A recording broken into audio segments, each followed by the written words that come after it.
Assalamualaikum warahmatullahi wabarakatuh. Kembali lagi di channel Geovulkan.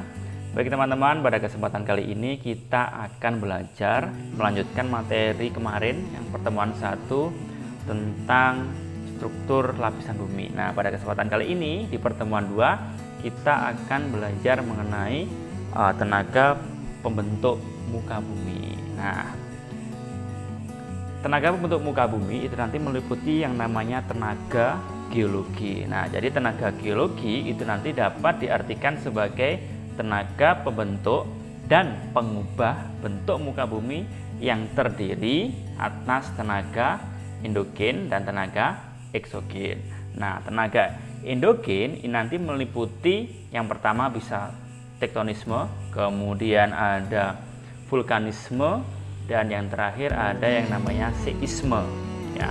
Kemudian tenaga eksogen sendiri itu nanti bisa meliputi erosi, kemudian pelapukan dan sedimentasi. Nah, pada kesempatan kali ini kita fokus pada tenaga endogen ke orogenesa. Oke, jadi orogenesa itu nanti adalah gerak tenaga endogen ya, yang relatif cepat meliputi wilayah yang sempit.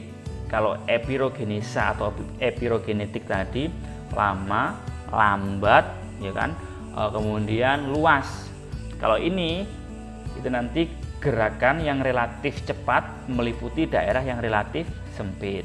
Nah, gerakan ini menyebabkan tekanan horizontal dan vertikal. Jadi horizontal dan vertikal ini ya.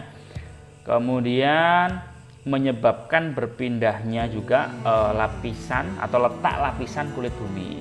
Nah, jadi peristiwa dari orogenesa itu nanti menyebabkan yang namanya patahan dan lipatan. Oke. Jadi patahan itu adalah proses tektonisme yang terjadi akibat pengaruh tenaga dari arah horizontal maupun vertikal. Sedangkan yang lipatan itu nanti adalah bentuk muka bumi yang terjadi akibat pergerakan lempeng berlawanan dari dua arah. Itu ya, jadi berlawanan dari dua arah. Yang ini gambarnya, yang satu dari kiri, kemudian satunya dari kanan. Tuh.